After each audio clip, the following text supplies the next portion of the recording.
हमारे इस YouTube channel के सेगमेंट फास्ट न्यूज में आप तमाम का इस्तकबाल है। इस वीडियो में आप देख सकते हैं कम मिनटों में बहुत ज्यादा खबरें। तो आइए शुरू करते हैं वीडियो को और देखते हैं आज की ताजा तरीन खबरें। हैदराबाद के पुराने शहर से ढोंगी बाबा गिरफ्तार, आटे की गुड़ियां जब्त। हैदराबाद के पुराने शहर से एक ढोंगी बाबा को गिरफ्तार कर लिया गया। Commissioner task force south east zone team Hyderabad के अमले ने बंदागोड़ा पुलिस स्टेशन के अमले के साथ मिलकर इस शख्स को गिरफ्तार किया जो काला जादू के नाम पर आम लोगों को धोखा दे रहा था। मुलजिम की शनाख्त मोहम्मद कलीम साकिन हसन नगर बहादुरपुरा के तौर पर की गई है, जो साबिक रॉडी शीटर बताया गया है। पुलिस के मुताबिक एक खातून इस ढोंगी बाबा से अपने ससुराली रिश्तेदारों को खत्म करवाने के मकसद से रुजू हुई। ढोंगी बाबा ने काला जादू के जोर पर खातून के ससुराली रिश्तेदारों को खत्म करवा देने का दावा किया। इस सिलसिले में शिकायत मिलने पर पुलिस ने ढोंगी बाबा को गिरफ्तार करके इसके पास से आटे की गुड़िया और काले जादू में इस्तेमाल होने वाली अशिया को जब्त कर लिया। पुलिस ने शहरियों से ख्वाहिश की है कि वो इस तरह के धोखेबाजों से होशियार रहें। चीफ मिनिस्टर आज मुंतखब टीचर्स को तकर्रुरनामे हवाले करेंगे। डीएससी एग्जाम में मुंतखब टीचर्स के तकर्रुरनामे चहारशंबा 9 अक्टूबर को चीफ मिनिस्टर 130 हैदराबाद के एलबी स्टेडियम में हवाले करेंगे। चीफ सेक्रेटरी शांति कुमारी ने इस सिलसिले में जिला कलेक्टर्स और महकमे तालीम के आला ओहदेदारों के साथ टेली कॉन्फ्रेंस मुनक्किद करते हुए एलबी स्टेडियम में होने वाली तकरीब के सिलसिले में कई तजावीज़ और मशवरे दिए। इस मौके पर महकमे तालीम के सेक्रेटरी वी वेंकटेशम ने चीफ सेक्रेटरी को इत्तला दी है कि डीएससी के मुंतखब उम्मीदवारों की फहरिस्त तैयार कर ली गई है और रियासत के तमाम जिला कलेक्टर्स को इन उम्मीदवारों की फहरिस्त रवाना कर दी गई और उम्मीदवारों को तकर्रुरनामे हवाले करने के इंतजामात मुकम्मल कर लिए गए हैं। चीफ सेक्रेटरी ने जिला कलेक्टर्स को हिदायत की कि वो तकरीब के मुकाम पर बर वक्त उम्मीदवारों को मुंतकिल करने के लिए बसों का इंतजाम करें। एलबी स्टेडियम के पास ट्रैफिक पाबंदियां। लाल बहादुर स्टेडियम में चहारशंबा 9 अक्टूबर को मुनक्किद होने वाले डीएससी से मुताल्लिक प्रोग्राम में चीफ मिनिस्टर रेवंत रेड्डी शिरकत कर रहे हैं। ट्रैफिक पुलिस की जानिब से एलबी स्टेडियम और इसके आसपास के इलाकों में ट्रैफिक तहदीदात आयद की गई हैं। चीफ मिनिस्टर डीएससी मुंतखब उम्मीदवारों में तकर्रुरनामे हवाले करेंगे। इसी के पेश नज़र ट्रैफिक पुलिस ने आसपास के इलाकों में ट्रैफिक पाबंदियां आयद की हैं और शहरियों से ताउन की ख्वाहिश की गई है और मशवरा दिया गया है कि वो मुतबादिल रास्ता अख्तियार करें। कोंडा सुरेखा के खिलाफ हित्ता के इज्जत केस, अदाकार नागार्जुना का बयान कलमबंद। तेलुगु फिल्मों के नामवर अदाकार ए नागार्जुना का खानदान मंगल को नामपल्ली स्पेशल कोर्ट में हाजिर हुआ। नागार्जुना के साथ उनकी अहलिया आमला और फर्जंद नागा चैतन्य भी थे। अदाकार ने रियासती वजीर कोंडा सुरेखा के खिलाफ हित्ता की इज्जत का मुकदमा दायर करवाया है। इसी केस के सिलसिले में बयान कलमबंद करवाने के लिए वो अपने अफराद खानदान के साथ अदालत पहुंचे। नागार्जुना की तरफ से सीनियर एडवोकेट अशोक रेड्डी पैरवी कर रहे हैं, जबकि कांग्रेस लीगल सेल के वकील टी वर्मा ने अदालत को मुतल्ला किया कि वजीर कोंडा सुरेखा ने अपने रिमार्क्स पर माजरत ख्वाही कर ली है। अदाकार के वकील ने अदालत से ख्वाहिश की कि रियासती वजीर के खिलाफ कार्रवाई की जाए, जिन्होंने नागार्जुना के फर्जंद की शादी के ताल्लुक से इंतहाई काबिल एतराज़ रिमार्क्स किए हैं। नागार्जुना ने जज के रूबरू जो बयान कलमबंद करवाया, इसमें कहा कि फिल्म इंडस्ट्री में उनके खानदान की बहुत इज्जत है और मुल्क भर के अवाम एक्नेनी खानदान से मोहब्बत करते हैं। आज बास एमएमटीएस ट्रेनों की मनसूखी। सिकंदराबाद यार्ड में ट्रैफिक में खलल के बाद एमएमटीएस की बास सर्विसेज को 9 अक्टूबर को मनसूख किया गया है। एमएमटीएस की जिन ट्रेनों को मनसूख किया गया, इनमें Medchal to Hyderabad, Hyderabad to Medchal, Falaknuma to Secunderabad, Secunderabad to Falaknuma, Secunderabad to Medchal और मेडचल टू सिकंदराबाद शामिल हैं। एमएमटीएस ट्रेनों की मनसूखी से आवाम को होने वाली तकलीफ के लिए माजरत। मूसा नदी के करीब इमारतों की निशानदही के बावजूद उलझन, मुतासरीन की मुंतकिली रोक दी गई। सिर्फ 20% ही डबल बेडरूम के लिए तैयार, मुआवजे का इम्कान। मूसा नदी के आसपास निशानदही करदा इमारतों की मुंतकिली में अब हुक्काम भी उलझन का शिकार हो गए हैं, जिसके बाद मुंतकिली के अमल को फिलहाल रोक दिया गया है। बल्दी नज़्म व नस्क की जानिब से जो सर्वे किया गया है, इसके मुताबिक जुमला 12,000 खानदानों को मुंतकिल किया जाना है, लेकिन इसमें से सिर्फ 20% यानी 2,400 खानदान ऐसे हैं जो डबल बेडरूम मुतबादिल के तौर पर लेने के लिए तैयार हैं। बाकी अफराद डबल बेडरूम मकानात में मुंतकिली के लिए तैयार नहीं है।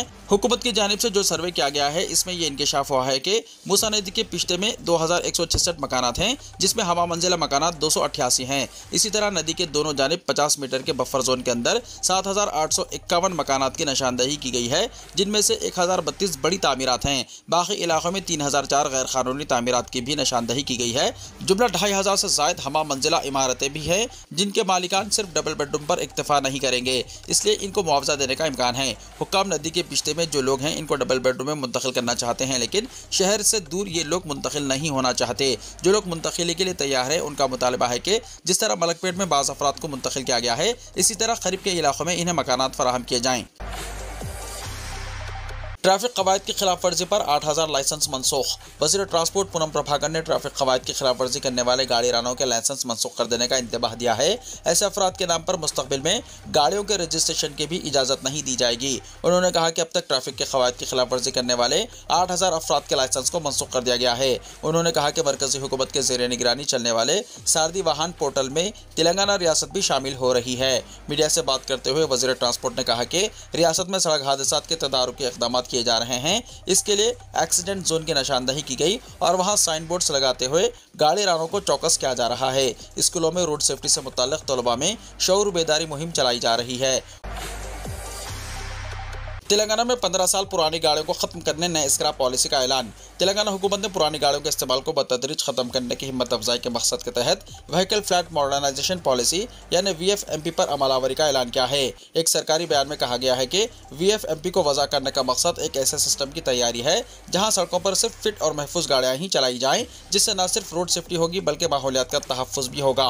इस नई पॉलिसी पर अमलावरी के जरिए आलूदगी में भी कमी की जा सकती है और रोड सेफ्टी में इजाफा हो सकता है। इस पॉलिसी के तहत पुरानी गाड़ियों के इस्तेमाल को तर्क करने वाले अफराद को हुकूमत मुराद देगी, जिनमें मोटर व्हीकल टैक्स में रियायत भी शामिल रहेगी। पुरानी गाड़ियों का इस्तेमाल तर्क करते हुए नई गाड़ियां खरीदने वालों को फौरी तौर पर मोटर व्हीकल टैक्स में रियायत की सहूलत रहेगी और इन्हें दूसरे टैक्सेस में भी रियायत दी जाएगी। इस पॉलिसी के तहत 15 साल खदीम गाड़ियों के मालिकान सहूलत से इस्तेफादा कर सकते हैं। इसके अलावा सहमाही टैक्स पर जुर्माने भी मुआफ करने की सहूलत दस्तियाब रहेगी। पॉलिसी पर अमलावरी के अंदरून 2 साल अपनी गाड़ियों का इस्तेमाल तर्क करने वाले अफराद इस सहूलत से इस्तेफादे के अहल होंगे। महकमे ट्रांसपोर्ट के कमिश्नर LM बर्ती ने बताया कि 15 साल खदीम गाड़ियों के मालिकीन अगर 2 साल के अंदर पुरानी गाड़ी का इस्तेमाल तर्क करते हुए नई गाड़ी खरीदते हैं तो वो लाइफ टैक्स में तखफीफ के मुस्तहिक रहेंगे। इस पॉलिसी के तहत ज़्यादा 15 साल खदीम सरकारी गाड़ियों का इस्तेमाल भी तर्क किया जाएगा और मोटर व्हीकल एक्ट की दफ़ा 52(2) के तहत इन गाड़ियों की तजदीद की इजाज़त नहीं दी जाएगी। हुकूमत तेलंगाना ने प्रोजेक्ट के लिए बजट में 296 करोड़ रुपए अलॉट किए हैं, जिसके तहत रियासत भर में 37 ऑटोमेटेड टेस्टिंग सेंटर्स कायम किए जाएंगे, जिनमें हैदराबाद के 4 सेंटर्स भी शामिल रहेंगे। हर सेंटर पर 8 करोड़ रुपए का खर्च आएगा। मल्लेपल्ली चौराहे पर सड़क की तोसी के लिए 6 दुकानें मिसमार। शहर हैदराबाद के इलाके मल्लेपल्ली में आज सड़क तोसी के लिए चंद दुकानें बल्दिया की तरफ से तोड़ दी गई। नोबल टाकिस के नाम से मशहूर चौराहे की तोसी के लिए आज सुबह GHMC टाउन प्लानिंग के अफसरान ने करीब 6 दुकानों को तोड़ दिया।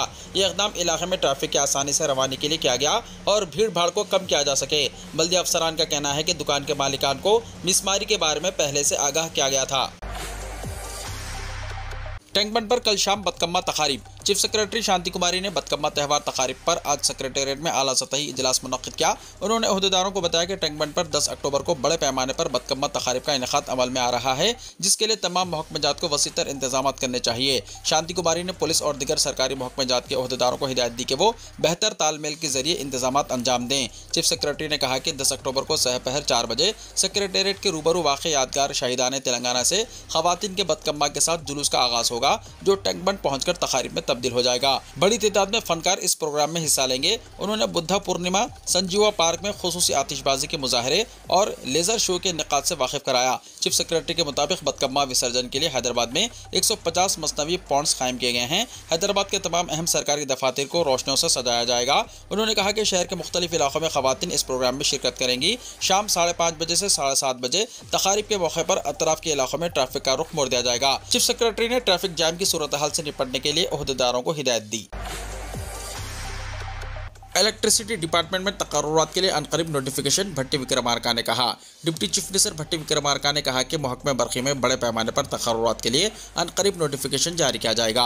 मीडिया के नुमाइंदों से बातचीत करते हुए भट्टी विक्रमार्का ने कहा कि हुकूमत महकमे बरक़ी में मखलूआत तमाम जायदादों पर तकर्रुरात का मनसूबा रखती है और जायदादों की निशानदही करते हुए अनकरीब नोटिफिकेशन जारी किया जाएगा। उन्होंने कहा कि गुज़िश्ता कई बरसों से बरक़ी मुलाज़मीन प्रमोशन से महरूमी के सबब मसाइल का शिकार थे। कांग्रेस बरसर इख्तिदार आते ही तरक्की का अमल मुकम्मल किया गया। उन्होंने बरक़ी ओहदेदारों के साथ जायजा इजलास में कहा कि बरक़ी सरबराही के मामले में किसी भी शिकायत पर फौरी कार्रवाई की जाए। उन्होंने कहा कि हुकूमत घरेलू सनती और ज़राई सारिफिन को बेहतर बरक़ी सरबराही के इक़दाम कर रही है। उन्होंने कहा कि अवाम बरक़ी सरबराही से मुताल्लिक़ किसी भी मसले के सिलसिले में टोल फ्री नंबर 1912 से रब्ता कायम कर सकते हैं। उन्होंने खम्मम और वरंगल अजला के बरक़ी ओहदेदारों के साथ इजलास में हालिया सैलाब से बरक़ी शोबे को हुए नुकसान का जायजा लिया। उन्होंने कहा कि हुकूमत ने बरक़ी शोबे के मरम्मती कामों की जंगी खुदूत पर तकमील की है। चीफ मिनिस्टर रेवंत रेड्डी हैदराबाद वापस। चीफ मिनिस्टर रेवंत रेड्डी नई दिल्ली से हैदराबाद वापस हो गए। मरकजी वजीर दाखिला अमित शाह की जानिब से मुल्क में बाएं बाजू इंतहा पसंदी के मसले पर 7 रियासतों के चीफ मिनिस्टर्स का इजलास तलब किया गया था। चीफ मिनिस्टर रेवंत रेड्डी ने इजलास में शिरकत की और मरकजी वजीर दाखिला को तेलंगाना में सैलाब की सूरत हाल पर रिपोर्ट पेश करते हुए फौरी इमदाद की अपील की। उन्होंने मरकजी वजीर शहरी तरक्की मनोहर लाल खट्टर से मुलाकात करते हुए तेलंगाना के मुख्तलिफ प्रोजेक्ट्स के लिए फंड्स की अपील की। नई दिल्ली में क़याम के दौरान चीफ मिनिस्टर ने कांग्रेस हाईकमान के कायदीन से मुलाकात की कोशिश की, लेकिन हरियाणा और जम्मू और कश्मीर के नताज के सबब मुलाकात मुमकिन ना हो सकी। चीफ मिनिस्टर ने आज दिन भर अपनी सरकारी क़यामगाह में तेलंगाना से ताल्लुक़ रखने वाले अरकान पार्लियामेंट और कायदीन से बातचीत की और शाम में हैदराबाद वापस हो गए। 2 रोज़ा क़याम के दौरान सियासी मौज़ूआत पर कोई पेशरफ्त नहीं हो सकी। हरियाणा के अवाम ने कांग्रेस की गारंटी पर भरोसा नहीं किया। बीआरएस के वर्किंग प्रेसिडेंट केटीआर और साबिक वजीर टी हरीश राव ने कहा कि हरियाणा के अवाम ने कांग्रेस की गारंटी पर भरोसा नहीं किया। जम्मू और कश्मीर में अवाम ने कौमी जमातों बीजेपी और कांग्रेस पर भरोसा नहीं किया। 2029 के लोकसभा इंतखाबात में बीजेपी और कांग्रेस हुकूमत तश्कील देने की जादुई एदाद व शुमार तक भी नहीं पहुँच पाएंगे। केटीआर और हरीश राव ने हरियाणा और जम्मू और कश्मीर के असम्बली इंतखाबात के नताइज पर रद्दमल का इजहार करते हुए कहा कि नताइज इस बात के इशारे दे रहे हैं कि साल 2029 के लोकसभा इंतखाबात में कौमी जमातें बीजेपी और कांग्रेस पार्टी अवामी इत्तेबा से महरूम हो जाएंगे और मरकज में हुकूमत तश्कील देने में इलाकाई जमातों का अहम रोल होगा। गारंटी के नाम पर कांग्रेस पार्टी ने कर्नाटक, तेलंगाना और हिमाचल प्रदेश के अवाम को धोखा दिया है, लेकिन हरियाणा के अवाम ने कांग्रेस की गारंटी पर भरोसा नहीं किया बल्कि ठुकरा दिया है। चीफ मिनिस्टर तेलंगाना रेवंत रेड्डी दोनों रियासतों के नताज का जायजा लें। 6 गारंटी में जो 420 वायदे किए गए हैं, इन वादों पर फौरी अमलावरी करें। बसूरत दिगर तेलंगाना में भी कांग्रेस को अवामी नाराजगी का सामना करना पड़ेगा। मुकामी इदारों के इंतखाबात में अवाम कांग्रेस को सबक सिखाएंगे। कौमी जमातों, कांग्रेस और बीजेपी को तेलंगाना के मफादात से कोई दिलचस्पी नहीं है। मरकजी हुकूमत फलाही इस्कीमात, तरक्याती इक़दामात और बजट की इजराई में तेलंगाना के साथ नाइंसाफ़ी कर रही है। रियासत में बीजेपी के 8 अरकान पार्लियामेंट होने के बावजूद तेलंगाना से होने वाली नाइंसाफ़ियों का तमाशा देख रहे हैं। इंतखाबात में मुहिम के दौरान राहुल गांधी ने हर मुसीबत में तेलंगाना अवाम के साथ खड़े रहने का वादा किया था। हैड्रा और मूसा नदी में इन्हदामी कार्रवाइयों से अवाम परेशान हैं, आवाज़ दे रहे हैं, मगर राहुल गांधी पलटकर नहीं देख रहे हैं। हरियाणा में कांग्रेस की उम्मीदों पर पानी फिर गया। बीजेपी को तीसरी मरतबा इख्तिदार हुआ हासिल। हरियाणा के असम्बली इंतखाबात में बीजेपी ने रियासती असम्बली के 90 सीटों में से 48 सीटों पर कामयाबी हासिल की और तीसरी मरतबा इख्तिदार को बरकरार रखा।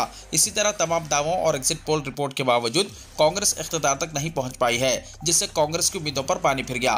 भारतीय जनता पार्टी ने 79 और कांग्रेस ने 79 सीटों पर इलेक्शन लड़ा। यह पहला मौका था जब रियासत में ज्यादातर सीटों पर कांग्रेस और बीजेपी के दरमियान रास्त मुकाबला था। कांग्रेस को 37 सीटों पर इक्तफा करना पड़ा, जबकि INLD ने 2, आजाद उम्मीदवारों ने 3 सीटों पर कामयाबी हासिल की। जम्मू एंड कश्मीर असम्बली इंतखाबात में नेशनल कॉन्फ्रेंस और कांग्रेस इत्तेहाद की जबरदस्त कामयाबी, फाइनल नताइज जारी। जम्मू एंड कश्मीर में नेशनल कॉन्फ्रेंस और कांग्रेस इत्तेहाद ने असम्बली इंतखाबात में शानदार मुजाहरा करते हुए अक्सरियत हासिल की है। जम्मू एंड कश्मीर की 90 रुकनी असम्बली के इंतखाबी नताइज में NC को 42, बीजेपी को 29, कांग्रेस को 6, पीपुल्स डेमोक्रेटिक पार्टी को 3, Jammu and Kashmir people's conference, Marxist communist party और आम आदमी पार्टी को 1-1 सीट मिली है, जबकि 7 सीटों पर आजाद उम्मीदवारों ने कामयाबी हासिल की है। रियासत में हुकूमत बनाने के लिए 46 का हिस्सा दरकार है। NC और कांग्रेस के इत्तेहाद को कुल 48 सीटें मिली हैं। हरियाणा के नताइज गैर मुतवक्को और नाकाबिल कबूल, कांग्रेस ने कहा। कांग्रेस ने हरियाणा असम्बली इंतखाबात के नताइज को गैर मुतवक्को और नाकाबिल कबूल करार दिया है। पार्टी ने कहा कि नताइज हैरानकुन हैं। ऐसा लगता है कि ये निज़ाम की जीत और जमहूरियत की शिकस्त है। हम इस शिकस्त को कबूल नहीं कर सकते। मंगल को जम्मू कश्मीर और हरियाणा असम्बली इंतखाबात के नताइज आने के बाद पार्टी के जनरल सेक्रेटरी जयराम रमेश और पार्टी तर्जुमान पवन खेड़ा ने प्रेस कॉन्फ्रेंस से खिताब किया। उन्होंने कहा कि हमें सुबह से ही हरियाणा में वोटों की गिनती के हवाले से शिकायत मौसूल हो रही हैं। अपने तज्जियों और इन शिकायत पर ब्रेन स्टॉर्मिंग के बाद हम अगले 1-2 दिन में इलेक्शन कमीशन के पास जाएंगे और अपना मौक़िफ़ पेश करेंगे। जयराम रमेश ने कहा कि वोटों की गिनती के दौरान माहौल बनाने की कोशिश की गई है, ओहदेदारों पर दबाव बनाया गया है। हम ऐसी सीटों पर हारे हैं जहां हम हार नहीं सकते थे।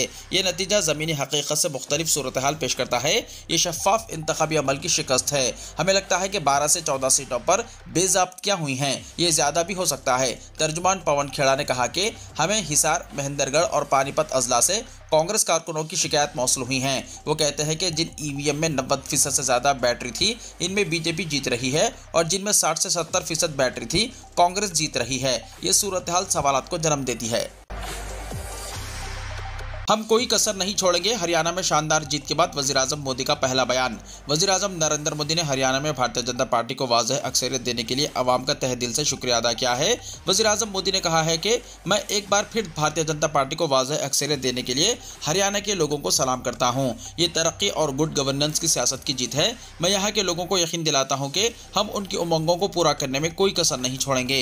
वज़ीर-ए-आज़म मोदी ने मज़ीद कहा कि मैं अपने तमाम साथियों को भी मुबारकबाद देता हूँ जिन्होंने इस बड़ी फतह के लिए अंत तक मेहनत और पूरी लगन के साथ काम किया। आपने न सिर्फ रियासत के लोगों की अच्छी खिदमत की है बल्कि हमारे तरक्याती एजेंडे को भी उन तक पहुंचाया है। इसके नतीजे में बीजेपी ने हरियाणा में ये तारीखी जीत हासिल की है। अब हमारी तवज्जो जम्मू एंड कश्मीर को रियासती दर्जा दिलाने पर होगी। इंडिया इत्तेहाद की जीत के बाद कांग्रेस का अज़्म।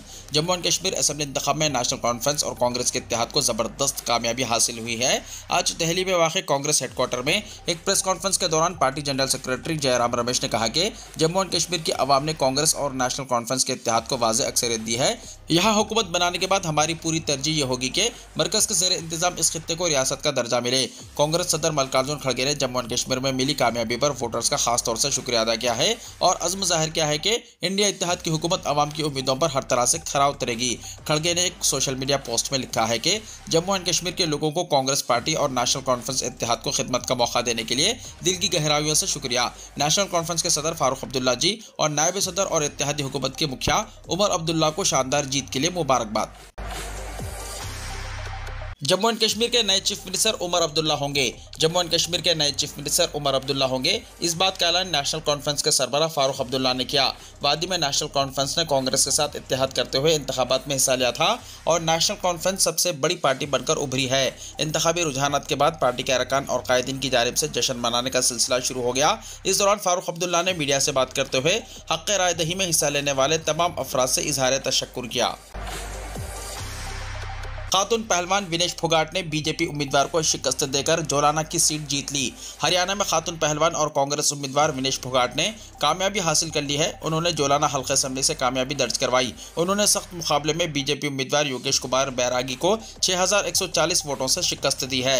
आलमी सतह के मुकाबलों में फाइनल में रिसाई के बावजूद मुकाबले में हिस्सा लेने से महरूम विनेश फोगाट ने कांग्रेस पार्टी से शमूलियत इख्तियार की थी और पहली मरतबा उन्होंने इंतखाबात में हिस्सा लिया था। विनेश फोगाट की जीत पर बृजभूषण शरण सिंह ने कहा कि जो लोग अपने आप को पहलवान कहते हैं ये हरियाणा के हीरो नहीं हैं। भारतीय पहलवान विनेश फोगाट ने हरियाणा असेंबली के इंतखाबात में 6000 से ज़्यादा वोटों से कामयाबी हासिल की है। विनेश जोलाना सीट से कांग्रेस के लिए इंतखाब लड़ रही थी जहां इन्हें भारतीय जनता पार्टी के उम्मीदवार योगेश कुमार से सख्त मुकाबला था। काबिल जिक्र बात यह है कि विनेश फोगाट ने अपने पहले ही इलेक्शन में बड़ी जीत दर्ज की है। ऐसे में बीजेपी के सीनियर लीडर बृजभूषण शरण सिंह ने इनकी जीत पर तीखा बयान दिया है। एक मीडिया इंटरव्यू में बृजभूषण ने विनेश फोगाट का नाम तो नहीं लिया लेकिन इन पर तीखा हमला करते हुए कहा कि लोगों को पहलवान तहरीक के नाम पर गुमराह किया गया।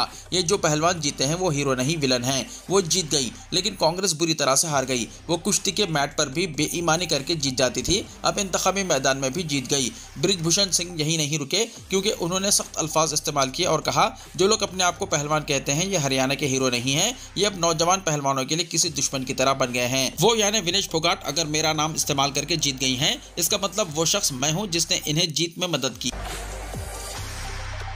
हमास रहनुमा याह्या सनवार जिंदा हैं, इस्राएली अखबार ने कहा। इस्राएली अखबार यरूशलेम पोस्ट ने दावा किया है कि हमास रहनुमा याह्या सनवार जिंदा हैं और उन्होंने खुफिया तौर पर खतर से रब्ता कायम किया है। चंद दिन पहले इसराइल ने गजा के स्कूल पर हमले में याह्या सनवार को निशाना बनाने का दावा किया था। ताहम अब पीर को इसराइली मीडिया ने अल अरबिया और डेली मेल समेत मुख्तलिफ ज़राए का हवाला देते हुए रिपोर्ट किया है कि हमास के रहनुमा याह्या सनवार जिंदा हैं और उन्होंने कतरी सालिसों के साथ दोबारा रब्ता किया है। खतर के एक सीनियर सिफारतकार ने यरूशलेम पोस्ट को बताया कि बराह रास्त की खबरें गलत हैं। तमाम मुज़ाकिराती कोशिशें हमास के सीनियर सियासी शख्सियत खलीलुल हया के जरिए की गई हैं।